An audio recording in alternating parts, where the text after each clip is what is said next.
इस वीडियो में हम बात करेंगे कि एक दामाद को अपने सास ससुर की प्रॉपर्टी में कितना अधिकार है।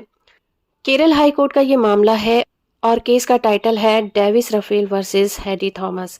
और इस केस की सुनवाई जस्टिस एन अनिल कुमार की बेंच कर रही थी। जैसे कि मैंने आपको बताया कि केरल हाई कोर्ट में एक ऐसा मामला आया जहां पर सवाल था कि दामाद को अपने ससुर की प्रॉपर्टी पर कितना अधिकार है और अधिकार है भी या फिर नहीं। इस मामले में ससुर ने ट्रायल कोर्ट के सामने एक केस फाइल किया था कि उनका दामाद उनकी प्रॉपर्टी में अतिक्रमण कर रहा है, यानी कि ट्रेसपास कर रहा है, और ससुर और उसकी फैमिली को जीने नहीं दे रहा, उन्हें किसी न किसी तरह से परेशान करता रहता है। इसीलिए दामाद को इस तरह के इंटरफेरेंस करने से रोका जाए। बात करें प्रॉपर्टी की, तो ये प्रॉपर्टी गिफ्ट डीड के जरिए से ससुर को मिली थी। उस वक्त मामले का निपटारा कर दिया गया था, लेकिन दामाद के व्यवहार में किसी तरह का बदलाव नहीं आया। इसके बाद ये फैसला किया गया कि दामाद का प्रॉपर्टी पर कोई अधिकार नहीं है।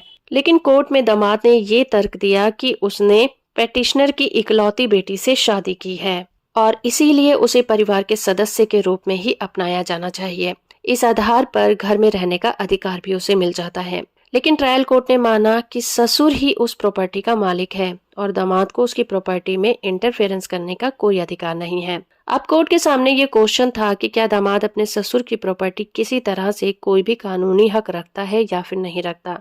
तो कोर्ट ने देखा कि ससुर उस प्रॉपर्टी का टैक्स पे करता है और उस प्रॉपर्टी पर रह भी रहा है। यह भी मानना मुश्किल है कि दामाद उस फैमिली का सदस्य है। सिर्फ उसकी बेटी से शादी करने भर से ही वो उनकी प्रॉपर्टी का हिस्सेदार नहीं बन जाता। जब ससुर के कब्जे में प्रॉपर्टी है तो ये नहीं कहा जा सकता कि उसकी इकलौती बेटी का हस्बैंड उसकी प्रॉपर्टी का हिस्सेदार बनेगा। तो हो फ्रेंड कि ये वीडियो आपको इन्फॉर्मेटिव लगी होगी। वीडियो को लाइक और चैनल को सब्सक्राइब करना बिल्कुल मत भूलिएगा।